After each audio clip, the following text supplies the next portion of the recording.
Vamos abrir as Escrituras no Salmo 124. Salmo 124, meus irmãos.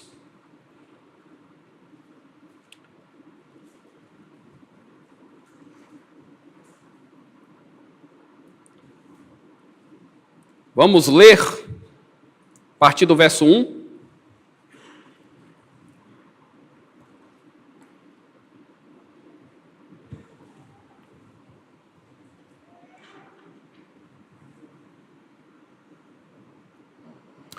Não fosse o Senhor que esteve ao nosso lado, Israel que o diga, não fosse o Senhor que esteve ao nosso lado quando os nossos inimigos se levantaram contra nós, eles nos teriam engolido vivos quando a sua ira se acendeu contra nós. As águas nos teriam submergido e a torrente teria passado por cima de nós. Águas impetuosas teriam passado por cima de nós. Bendito seja o Senhor, que não nos deu por presa aos dentes deles. A nossa alma foi salva, como um pássaro do laço dos passarinheiros. Rompeu-se o laço, e nós nos vimos livres. O nosso socorro está no nome do Senhor, que fez o céu e a terra. Senhor, mais uma vez invocamos o teu nome bendito, porque sabemos, ó Pai, que em Cristo somos mais que vencedores, mas sozinhos nada somos e nada podemos fazer. Fala ao nosso coração nesse momento. Dá-nos, ó Deus, as convicções necessárias para que creiamos nas tuas promessas, creiamos no teu poder, para que descansemos, ó Deus, seguros nas tuas mãos. Sabemos que temos um vigia, um protetor, um Deus que cuida de nós a cada passo que damos. Não fosse o Senhor que esteve ao nosso lado, estaríamos perdidos, mas porque o Senhor está ao nosso lado, grandes coisas nós podemos contemplar com os nossos olhos. Ajuda-nos, ó Deus, então, e aplica a tua palavra ao nosso coração e ao nosso viver cotidiano. Em Cristo Jesus, nosso Senhor e Salvador. Amém. Você consegue se lembrar com clareza de alguns livramentos que Deus operou em sua vida? E como você se sente diante disso? Existe algo ou alguém que nesse momento esteja sufocando a sua alma, ferindo o seu coração, oprimindo a sua mente? Você espera e confia nos planos que Deus tem e no socorro que Ele providencia em favor dos seus servos? E depois que você constata que Deus atuou, interferiu, modificou uma situação difícil, trazendo alívio, trazendo paz, trazendo vitória, como você considera que nós devemos responder aos atos de bondade e misericórdia divina em nosso favor? Ainda mais quando eles são tantos e tantos. O salmo que lemos, meus irmãos, trata dessas coisas e por isso hoje eu pretendo demonstrar um pouco desta realidade. Nós vamos falar aqui sobre os livramentos divinos na nossa caminhada cristã. E em primeiro lugar eu vou abordar o pressuposto do livramento. Em segundo lugar, eu vou apontar para as experiências múltiplas dos livramentos que Deus opera em favor de nós. Por fim, eu vou falar sobre o resultado ou os efeitos diretos e objetivos que o livramento deve produzir em cada um de nós.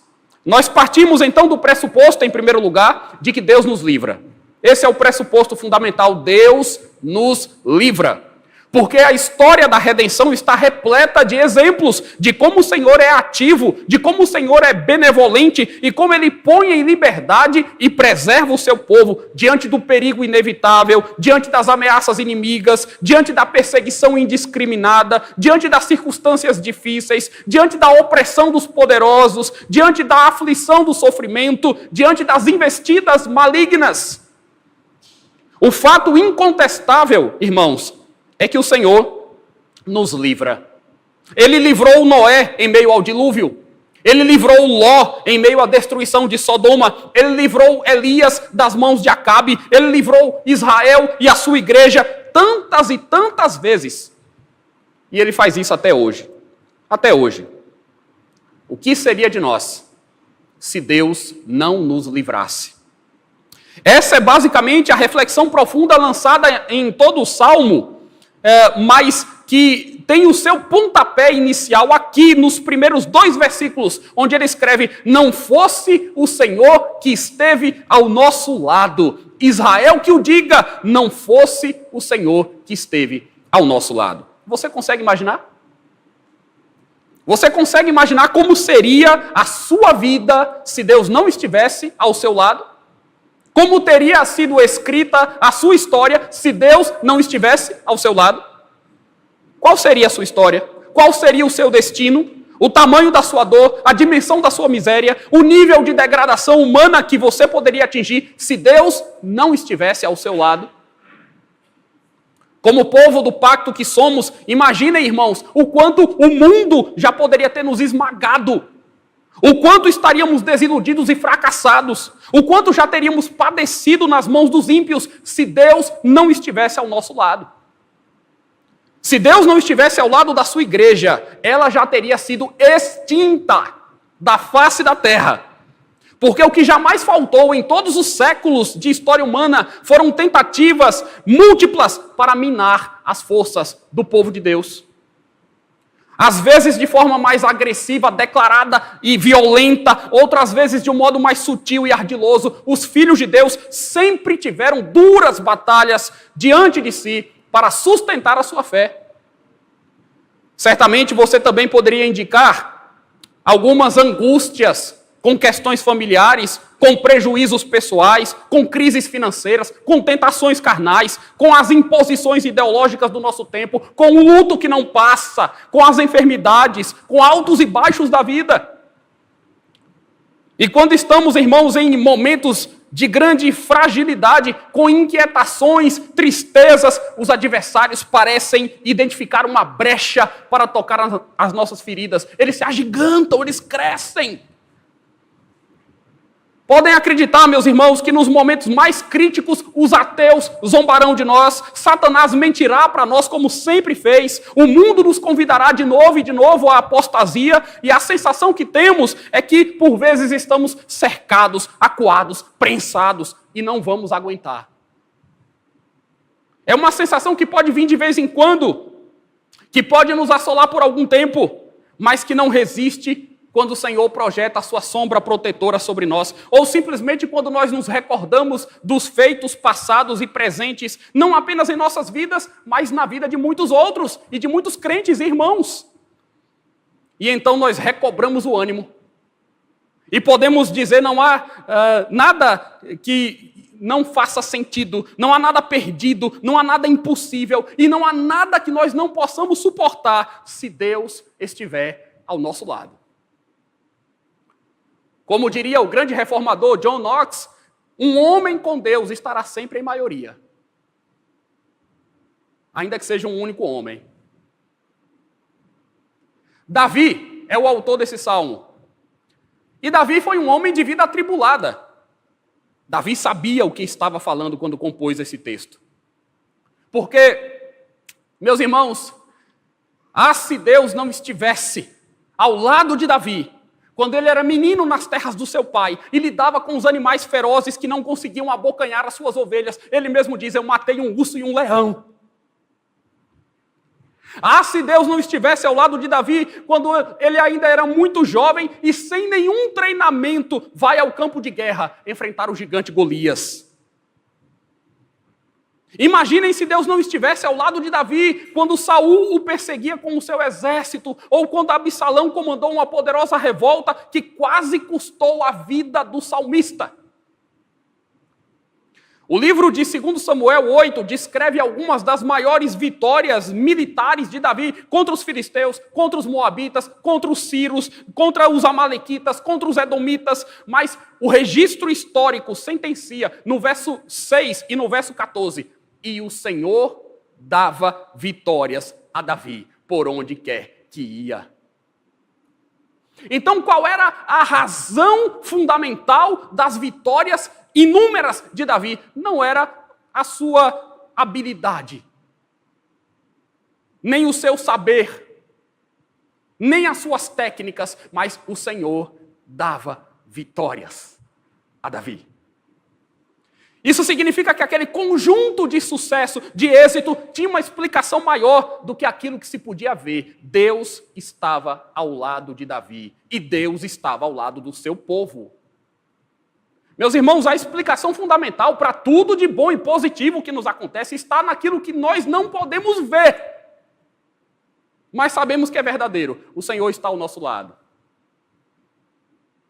No Salmo 124, inclusive, nós temos um ser oculto, que não deixa a menor dúvidas. Não teríamos a menor chance de sobreviver sem Deus. Mas se chegamos até aqui e se temos progredido, é porque Deus está ao nosso lado. Não por acaso, irmãos, esse Deus tremendo promete estar ao lado de Moisés quando o comissiona a ir ao Egito, promete estar ao lado de Josué quando o estimula a ser forte e corajoso, promete estar ao lado de Jeremias em seu ministério, se pôs ao lado de Paulo em uma cadeia, em uma prisão, em uma noite escura, para assegurar que tudo fazia parte de um plano bendito e maior. Os cristãos recebem socorro e muito livramento, enquanto estão servindo a Deus nesse mundo, enquanto estão sendo boca de Deus nesse mundo. Ah, meus irmãos, parem para pensar. Parem para pensar e vocês vão ver que Deus muito já nos livrou. Em meio a grandes turbulências, diante da truculência dos homens, Deus já nos livrou. Deus já nos livrou quando impediu que acusações injustas contra nós prosperassem, ou quando acidentes foram evitados e a gente nem se deu conta disso, ou quando autoridades se indispuseram contra as igrejas. Deus já nos livrou. Ele nos livrou da fadiga extrema. E de repente, quando nós pensamos que estaríamos esgotados, percebemos que há sempre uma porção maior de poder do Espírito para que nós continuemos e em que nós podemos nos apegar. Esse salmo foi incorporado anos mais tarde na seleção dos chamados salmos de romagem, sendo entoados pelos judeus peregrinos que rumavam a Jerusalém, se alegrando e agradecendo ao Senhor por suas bênçãos. Aquelas eram viagens difíceis, eles passavam por lugares sombrios, assaltantes poderiam estar à espreita, animais poderiam surgir de repente, fenômenos naturais poderiam trazer transtornos diversos, mas eles não tinham o que temer e eles permaneciam confiantes. Por quê? Porque eles sabiam e eles cantavam que Deus estava ao lado deles. Não é o que se extrai das palavras de Isaías 43, quando você passar pelas águas, eu estarei com você. Quando passares pelos rios, eles não te submergirão. Quando passares pelo fogo, você não se queimará. As chamas não o atingirão. Não é o que se extrai de Romanos 8, se Deus é por nós, quem será contra nós? Tribulação, angústia, perseguição, poderes, criaturas, profundidade, nada pode nos separar do amor de Deus. Nada pode desvincular Deus de nós e do seu amor que está em Cristo Jesus, nosso Senhor. O grande pressuposto do livramento dos crentes, então, é esse. Como deixa claro o Salmo 124, Deus está do nosso lado, eu parto desse princípio.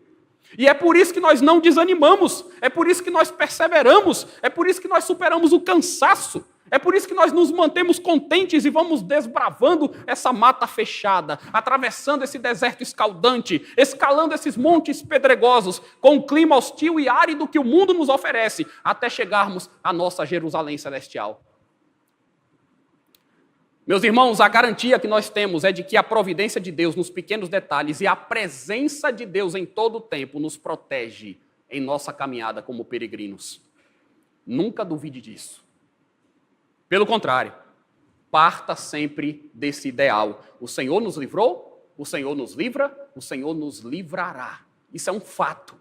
É um fato que os crentes experimentam. Ele se coloca ao nosso lado e é por isso que as nossas vidas têm sentido e há sentido em tudo quanto fazemos e em tudo que nos acontece. As dificuldades existem. Elas podem ter muita potência. Elas estão ilustradas no Salmo de várias maneiras, conforme veremos. Mas antes de qualquer coisa, entenda e assuma para si essa verdade básica, porque isso vai fazer diferença na sua vida. O Senhor está ao lado do seu povo. O Senhor está ao lado de cada crente, de cada filho. Ele está ao nosso lado. Mas eu gostaria, então, de partir para o segundo ponto, porque se a parte inicial desse salmo aponta para o pressuposto do livramento que nós recebemos, a parte mais central aponta para a realidade do livramento e como ele pode ser experimentado por nós. O livramento de Deus é algo concreto. O livramento de Deus é algo que se mostra na história, que se mostra em eventos históricos, em fatos históricos. E alguns deles você se lembra, alguns deles aconteceu contigo, outros deles estão registrados nas Escrituras. Ao enfatizar isso, vejam que Davi faz uso de imagens vívidas, impactantes. O que é fundamental compreender agora, irmãos, então, é que, sem sombra de dúvida, estaríamos perdidos considerando os nossos próprios meios e recursos e considerando a força dos nossos inimigos. Não é verdade? Não é assim que nós podemos ler algumas das circunstâncias mais tenebrosas que nós já enfrentamos? O que seria de nós sem a bondade, a paciência e o amor de Deus? Se não fosse a graça suficiente de Deus, o que seria de Paulo com aquele espinho na carne? Se não fosse a graça de Deus, onde estaríamos agora? Os crentes conhecem o drama do sofrimento, mas diante disso, eles visualizam a pujança do livramento que vem do alto. Na segunda carta aos Coríntios, capítulo 1, versos 8 a 10, nós temos um relato interessante ali. Lemos o seguinte. Paulo afirma o seguinte: porque não queremos, irmãos, que vocês fiquem sem saber que tipo de tribulação nos sobreveio na província da Ásia. Foi algo acima das nossas forças, a ponto de perdermos esperança até da própria vida. De fato, tivemos em nós mesmos a sentença de morte, para que não confiássemos em nós mesmos, e sim no Deus que ressuscita os mortos, o qual nos livrou e ainda nos livrará de tão grande morte. Nele temos esperança de que ainda continuará a nos livrar. Vejam as palavras de Paulo.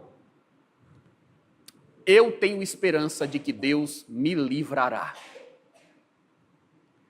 Você já enfrentou algo tão horrível que você pensou que não iria aguentar? Algo tão devastador que um desespero momentâneo começou a tomar conta de você? Algo que veio como um rolo compressor passando por cima da sua cabeça? Algo que fez você ver a morte de perto? Talvez você tenha pensado em algumas situações que não escaparia da morte, mas você está aqui. Você está aqui. O que significa que não acabou. Fatos de 20, 10, 5 anos atrás, fatos talvez mais recentes, que pareciam durar uma eternidade, que pareciam que iriam te derrubar, não foram maiores do que a graça de Deus que te ergue do pó, que te faz acordar tempos depois para vir a esse lugar, prestar culto. O que Paulo está dizendo, meus irmãos, ali? Ele está dizendo que a tribulação que enfrentou em certa ocasião na Ásia parecia insuportável. E isso é o apóstolo Paulo. Se Paulo classificar alguma coisa como insuportável, preste bastante atenção, porque Paulo era daqueles que aguentava muita coisa. Se ele está dizendo que ele passou por uma aflição que era quase insuportável, é porque era mesmo. De verdade, não era uma coisinha qualquer. Mas isso aconteceu, ele diz, para que ele mesmo e os seus companheiros não confiassem neles próprios, e sim no Deus que é poderoso para ressuscitar mortos e para livrar os seus servos. É sempre assim, irmãos. Quando parece que nós não vamos aguentar o fardo, o Senhor nos livra e nos oferece a oportunidade de ver o contraste entre a ruína que parecia certa e o salvamento que nos tira do lamaçal. Então, primeiro o salmista diz: não fosse o Senhor que esteve ao nosso lado quando os nossos inimigos se levantaram contra nós, eles nos teriam engolido vivos. Davi se refere aqui ao ímpeto destruidor dos homens. Ele fala de indivíduos, de grupos organizados, de exércitos que se levantam com grande estardalhaço. A figura aqui, irmãos, é de um terremoto que faz tremer o chão, que abala as estruturas, que faz o solo se romper para tragar as pessoas. Quando acontece um grande abalo sísmico, as pessoas são como que enterradas vivas, não é? Não dá nem tempo, elas não se escondem. Elas são tragadas, engolidas por areia, por escombros. O salmista afirma: se não fosse o Senhor ao lado dos crentes de Israel, eles teriam sido devorados. Você já se deu conta de que em vários momentos homens perversos quiseram trucidar a igreja? deter a influência do cristianismo, asfixiar a pregação da cruz, esvaziar a nossa doutrina, dizer que a nossa mensagem não é compatível com os tempos, nos rotular negativamente, frear o avanço do evangelho e da obra missionária. Você já se deu conta de quantas vezes isso já foi tentado? Talvez você consiga trazer à mente momentos também em que quiseram pisotear você, quiseram desmoralizar tudo que você acredita, tudo que você faz. E os problemas se agigantam e te abocanham, e a sensação que você tem é que vai ser engolido. E a sua vida vai terminar em um beco sem saída, em um mar de humilhação. Você se depara com o ódio de alguém que te vê como um inseto a ser esmagado, como um ser desprezível que atrapalha os planos alheios. Pessoas que querem roubar o que temos, o que conquistamos, que querem puxar nosso tapete, que querem nos expulsar de algum lugar, nos tirar a chance de fazer algum progresso. Difamam, agridem, mas eis que Deus surge no horizonte. E o Deus que não estava na equação deles, está na nossa. E Ele desnorteia os intentos malignos. Talvez você constate que, infelizmente, homens impiedosos procuram uma chance de te lançar no abismo, mas não a encontram. E quando encontram algo, o mal que queriam praticar se volta contra eles. Eu não sei se isso já aconteceu, se você já viu, eu já vi isso algumas vezes. Eu pessoalmente já vi isso algumas vezes. Eis que surge Deus. Quando menos se espera, eis que surge Deus e resolve as coisas à sua maneira. E o terremoto é contido, e a fenda que se abriu se fecha, e a ferida cicatriza, e novos amigos te ajudam, e alguns inimigos são deslocados para regiões ou funções longe de você, ou então, o que é melhor, o ódio se transforma em respeito, as circunstâncias mudam, outras portas se abrem, você amadurece, se corrige e percebe que a vida fora do contexto caótico. E vai ficando claro que Deus te livrou primeira, segunda, terceira, quarta, quinta, múltiplas vezes ao longo da sua vida. Ao longo de décadas. Deus vai mostrando, comprovando que está ao nosso lado e nós somos poupados e a nossa dignidade é mantida e a nossa sorte é restaurada. O final do verso 3 menciona que os perversos acendem a sua ira contra nós. A fúria dos inimigos agora é comparada a uma fogueira que queima, que arde. São pessoas que fervilham por dentro, gente amarga, que se deixa dominar por um anseio cruel de esmiuçar, de nos fazer virar pó. Do que é que eu me lembro aqui, irmãos? Um exemplo bíblico, Sadraque, Mesaque, Abednego. Lembram? Nabucodonosor fez uma imagem de ouro gigantesca e ordenou que, ao som de diversos instrumentos, os homens de todas as nações tinham que se prostrar e adorar o monumento, caso contrário, eles seriam sentenciados à fornalha. A narrativa diz que, no mesmo instante, o que nós podemos interpretar como sendo pouquíssimo tempo depois, vieram homens caldeus para acusar os judeus. Vocês já viram isso? Tem gente que só espera uma oportunidade para fazer o mal. São pessoas que ficam à espreita, são pessoas que observam, são pessoas que querem denunciar, são pessoas que querem ver um escorregão. Aqueles homens maus esperaram a oportunidade certa para fazer uma acusação. Esse é justamente o quadro. Ali, na Babilônia, entre Nabucodonosor e os seus conselheiros, encontramos homens idólatras, homens arbitrários, homens sórdidos, homens que denunciam, homens invejosos que tramam contra os servos do Senhor, que se acendem em ira contra os crentes, porque os crentes não dançam conforme as suas músicas, porque os crentes não aceitam que a sua fé seja sequestrada, porque eles não se secularizam. E ali é dito que Nabucodonosor, irado e furioso, mandou chamar Sadraque, Mesaque e Abednego. Ele determina, agora pois, quando ouvirem os instrumentos, prostrem-se e adorem a imagem que eu fiz. Mas se não a adorarem, serão no mesmo instante lançados na fornalha de fogo ardente. Vejam um detalhe agora, olha o detalhe. E quem é o Deus que poderá livrá-los das minhas mãos? Essa foi a pior pergunta que Nabucodonosor fez na sua vida. E quem é o Deus que pode livrá-lo das minhas mãos? Foi a pior pergunta que ele já fez. Porque a melhor resposta veio rápido. Se o nosso Deus, a quem servimos, disseram aqueles homens, quiser livrar-nos, ele nos livrará da fornalha de fogo ardente e das tuas mãos, ó rei. E mesmo que ele não nos livre, fique sabendo, ó rei, que não prestaremos culto aos seus deuses, nem adoraremos a imagem de ouro que o Senhor levantou. Irmãos, nem sempre Deus deseja nos livrar de certas adversidades. É claro que eles poderiam morrer ali. E eles sabiam disso. E eles estavam dispostos a isso. Mas eles também dizem que se Deus quisesse,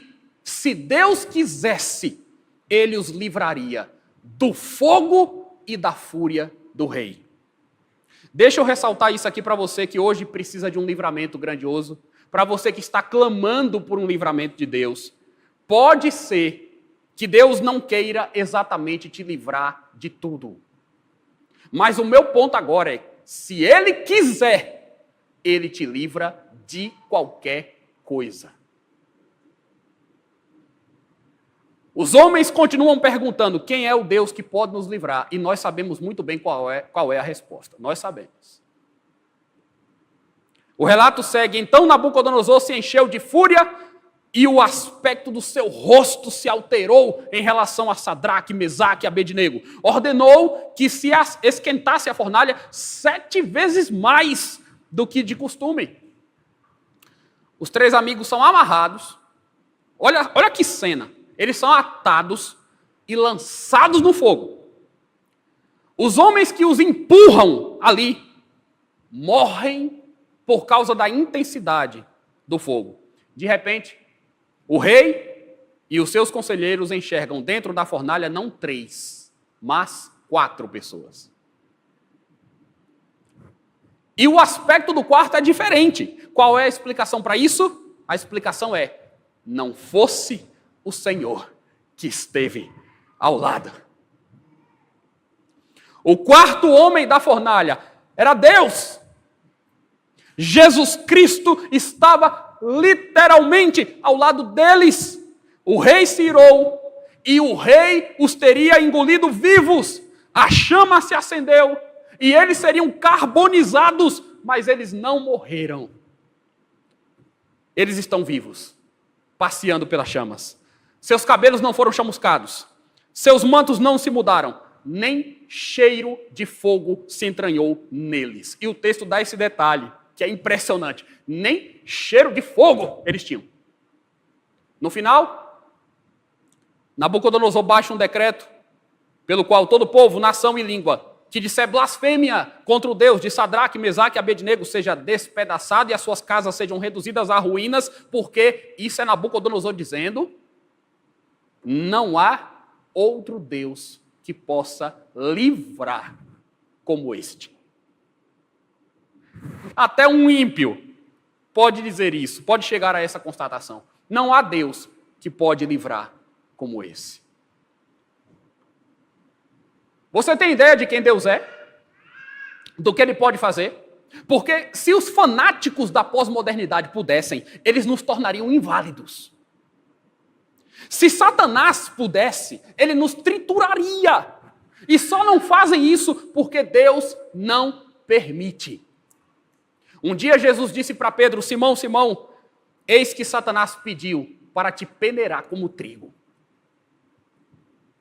Eu, porém, orei por você, para que a sua fé não desfaleça. Então, irmãos, como é bom saber que quando o mal se insurge contra os filhos de Deus, o Salvador roga por nós. Quando estamos no limiar das nossas forças, o Senhor estende o seu braço e afasta o perigo. Não há outro Deus que possa livrar como esse.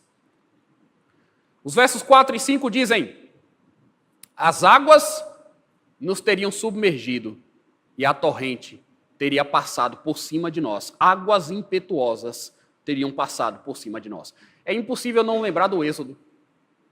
Quando o povo sai do Egito, Deus os tira de lá, e os inimigos entram, então, no mar, e as águas se fecham e os engolem, e eles são submergidos. Águas na Bíblia também, irmãos, é um termo interessante. Às vezes, águas representa tumultos, multidões, problemas. Por isso, nós temos, por exemplo, o Salmo dizendo águas que espumejam, águas de instabilidade. Apocalipse fala da besta que emerge do mar contra os santos de Deus. Mas algo específico aqui também precisa ser dito. É que no terreno seco de Israel, há fenômenos naturais que se repetem por anos, quando depois de um determinado tempo de secura, subitamente surgem fortes torrentes de água que descem com velocidade extrema. A imagem que o salmista quer destacar agora, quando fala sobre a torrente, é a imagem de inimigos que são como aquela precipitação de águas que vem e que arrasta tudo pelo caminho. Arrasta as pedras, os pequenos animais, produzem enchentes e inundações. Mas Deus é tão bom que quando os maus se armam e se inflamam e descem contra o povo de Deus, achando que trarão toda forma de devastação e ruína, o Senhor faz a sua igreja renascer vigorosa e o estado último dela se torna melhor. Vejam que o salmista usa algo concreto, típico da geografia da região, para dar uma conotação das lutas espirituais que nós travamos. O teor ilustrativo segue a todo vapor e agora os que se opõem a Deus são comparados a animais ferozes. Vejam o verso 26, aliás, o verso 6. Bendito seja o Senhor, que não nos deu por presa aos dentes deles. Olha que imagem, irmãos. Bendito seja o Senhor, que não nos deu por presa aos dentes deles. Nós podemos ter em vista aqui um animal selvagem, feroz, um urso, um leão. Animais, aliás, que Davi conhecia muito bem, que perturbavam suas ovelhas, mas animais que ele venceu, porque Deus estava ao seu lado. Todavia, pela expressão usada, presa aos dentes deles, e pela quantidade de vezes que a Bíblia apresenta o leão como um animal selvagem, dominante, eu creio que seria interessante nós termos esse desenho em nossa mente. O que é que os leões normalmente fazem? O que é que os leões fazem quando atacam, irmãos? Como é que eles atacam? Eles golpeiam as suas presas com garras e dentes afiados, e então eles vão rasgando a carne do animal capturado, que fica agonizando por um tempo, até virar comida. Primeiro para os leões, depois para os chacais, as hienas, as aves de rapina. É assim que funciona.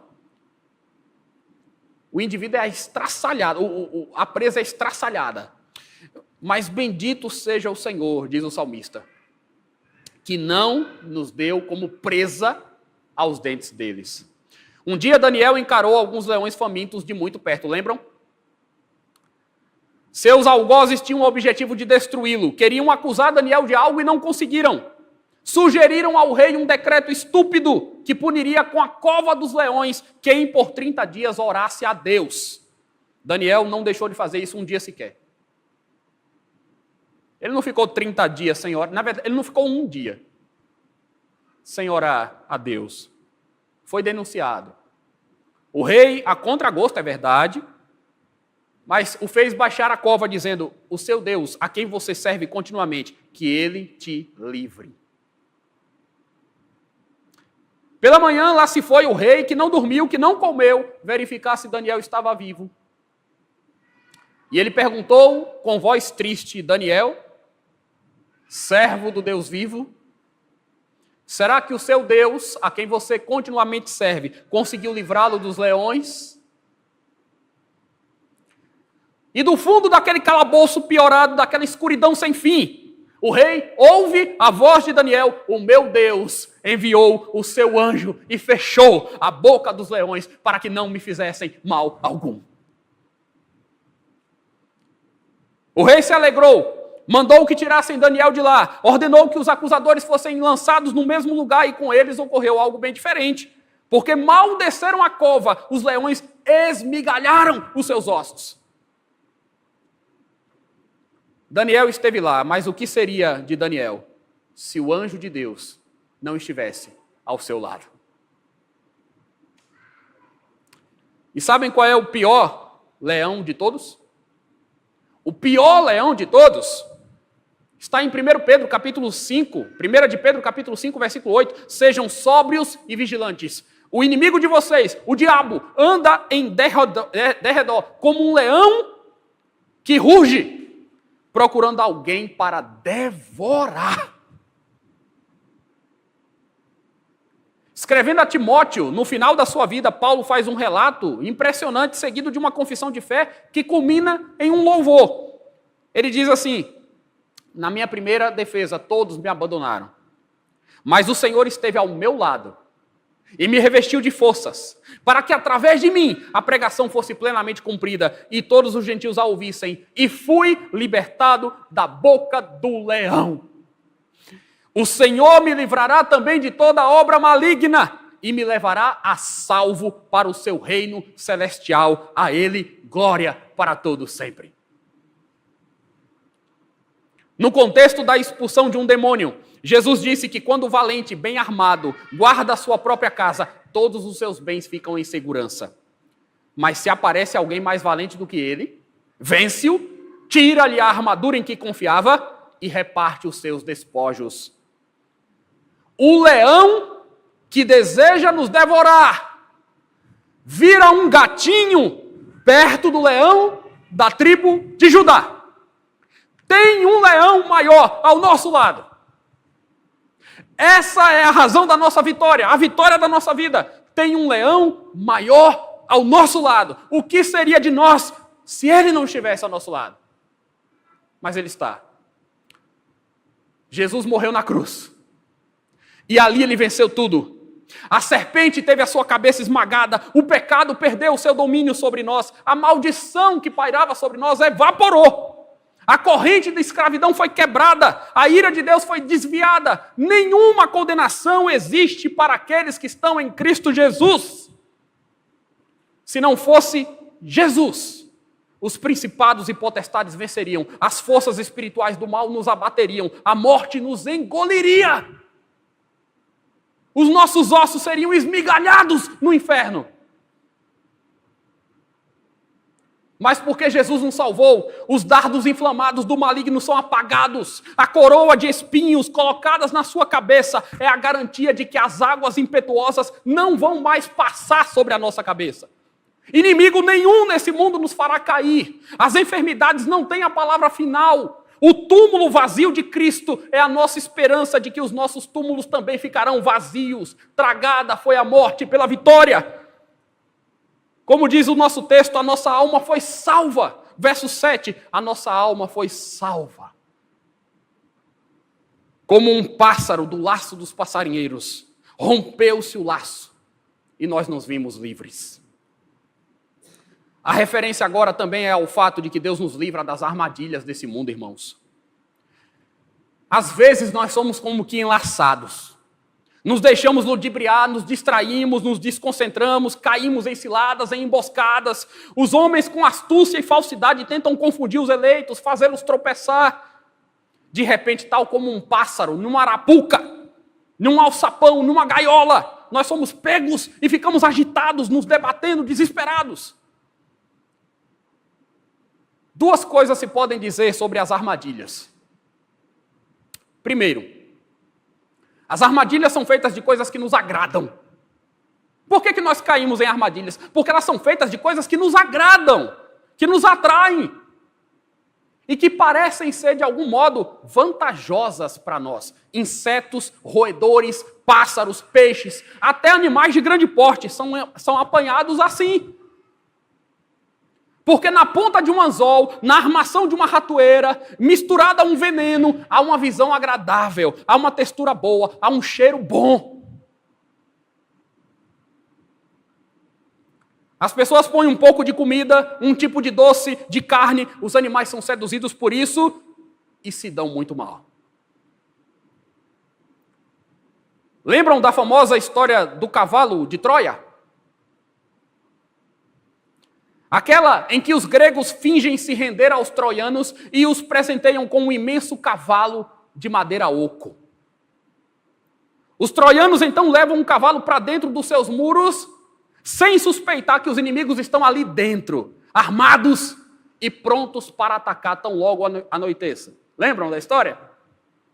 Esse mundo é assim. Esse mundo oferece aos crentes vários e vários cavalos de Troia. Você pensa que está levando para casa presente, troféu, vitória, sucesso, dinheiro, reconhecimento, prazeres, mas é tudo oco. Tudo oco. Porque por dentro há inimigos que irão te surpreender quando você menos esperar. Inimigos da sua alma, que aparecem sob um rótulo, que aparecem com uma maquiagem, que aparecem disfarçados, camuflados de coisa boa, mas são coisas que machucam, que afastam você de Deus, são coisas que fazem muitos sucumbirem. Essa é a segunda verdade sobre as armadilhas. Quando elas funcionam bem, e quando elas prendem o alvo, é muito difícil escapar delas, mesmo esperneando muito. Você já viu algum animal se livrar de uma armadilha depois que ele é pego? Muito difícil. Ele conseguir se desamarrar da corda, ele conseguir se desvencilhar da grade, da armação, do metal que o prende, é muito difícil. Quando a armadilha é bem feita, é muito difícil.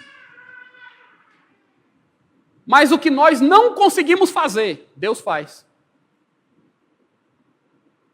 Deus desata os nós. Deus quebra as cadeias. Todo aquele que comete pecado é escravo do pecado. Mas se o Filho vos libertar, verdadeiramente sereis livres. Você foi enfeitiçado pelo mal, você deixou de crer em Deus, você se abraçou com um inimigo traidor, você ficou cego pelos prazeres, você não pensou nas consequências, você negociou princípios, você achou que poderia resolver as coisas do seu jeito, você mergulhou no vício, você foi convencido pelos seus amigos ou instrutores de algo contrário à palavra de Deus, e você se deu mal, não foi? A nossa cobiça nos prega peças. Os falsos profetas são convincentes e às vezes bastante carismáticos. Há ídolos no nosso coração. Satanás se transforma em anjo de luz. As riquezas desse mundo parecem tão fascinantes. Pois bem, você caiu em uma armadilha. Mas o salmista diz que o Senhor põe os seus filhos em liberdade de novo. E Jesus diz que estará ao lado dos seus discípulos todos os dias, de modo que as portas do inferno não prevalecerão contra a sua igreja. Jesus nos livra do mal presente, da aflição sufocante, da condenação eterna. Ele quebrou as nossas cadeias e nós nos vimos livres. É como se pudéssemos dizer assim: o pecado nos enlaçou, o mal nos prendeu. Eu não consigo me libertar, mas Jesus veio e quebrou as nossas algemas. Estamos livres. Ele levou o cativo o cativeiro. Por último, o resultado do livramento. É importante destacar o resultado, que nada mais é ou deve ser do que o culto, o serviço a Deus. Lembremos que esse salmo é um hino antigo e uma oração entoada pelos israelitas em sua viagem a Jerusalém. Para que esse salmo servia, irmãos, nessas ocasiões? Para agradecer a Deus. Os crentes estão contentes porque o Senhor os livrou no trajeto, porque o Senhor os amparou. Vejam a atitude doxológica no versículo 6, a atitude de louvor. No verso 6 eles dizem assim: bendito seja o Senhor, bendito seja o Senhor. Glória a Deus, é o culto a Deus, é a adoração a Deus. Bendito seja o Senhor que não nos deu por presa aos dentes deles. Aqui nós temos inclusive uma noção implícita de que se viermos a sofrer na vida algum revés, é porque Deus nos entregou. Mas aqui o reconhecimento é de que todo livramento vem do Senhor, esse é o ponto principal. Então ele diz: bendito seja o Senhor que não nos entregou. Os inimigos não vão conseguir vitória nenhuma sobre aqueles que servem a Deus, a não ser que Deus soberanamente, por alguma razão que Ele conheça, na sua providência, de acordo com seus propósitos, permita, conceda. Mas o salmista diz: bendito seja o Senhor que não nos deu, não nos entregou como presa aos dentes deles. Vejam também esse reconhecimento no verso final. Olha aí mais uma atitude de culto. O nosso socorro está no nome do Senhor que fez o céu e a terra.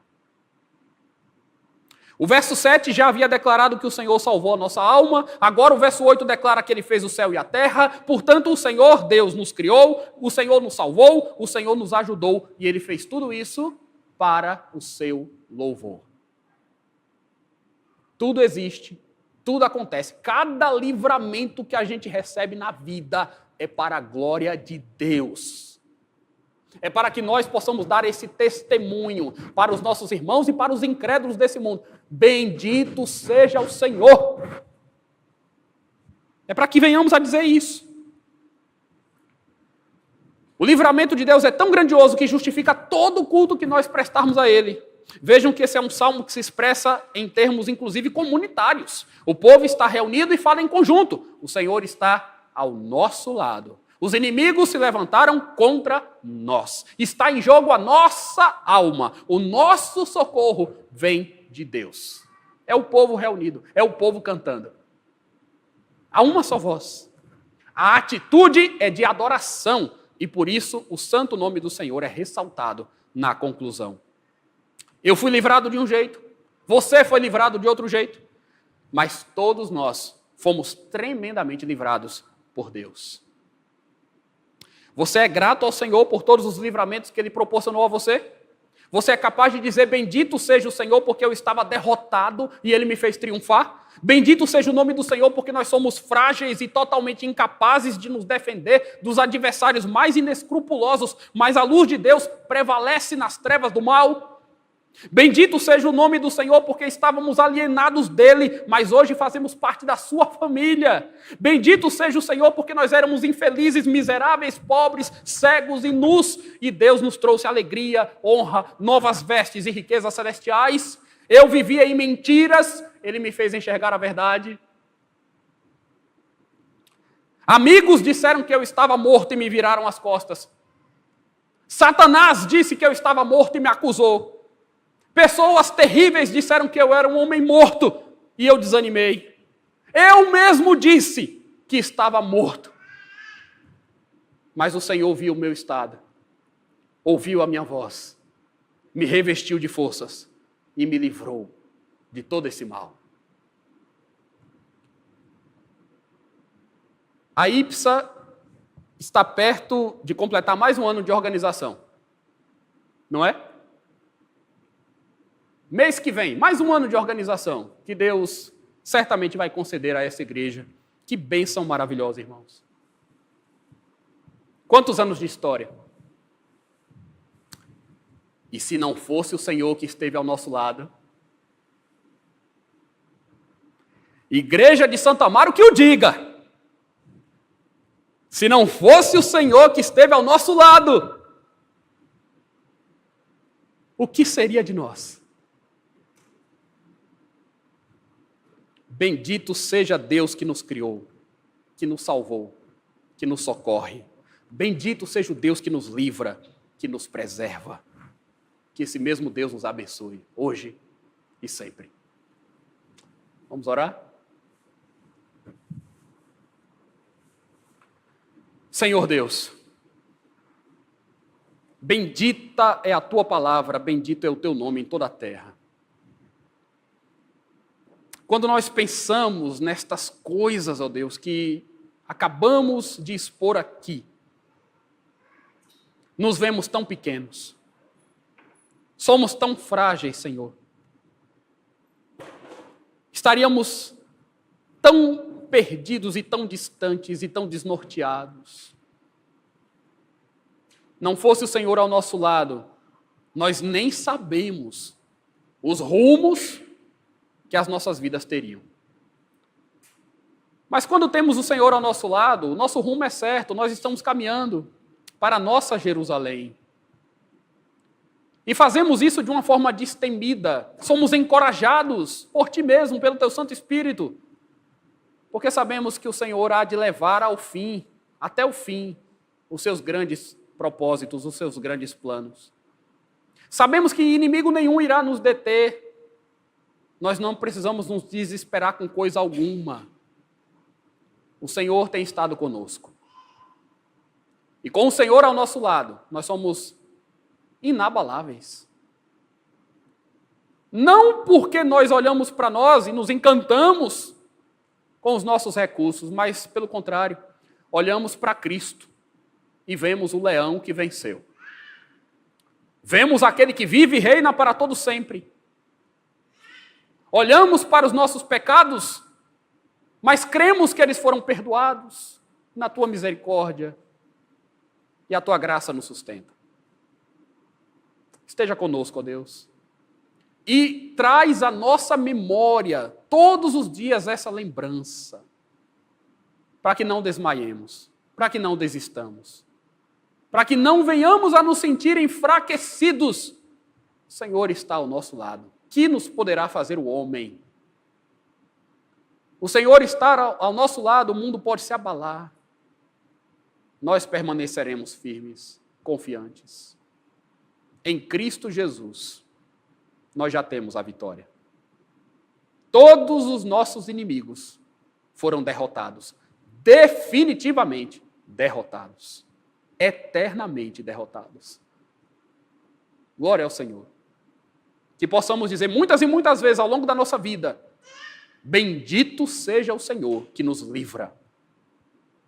É a nossa oração, em nome de Jesus. Amém.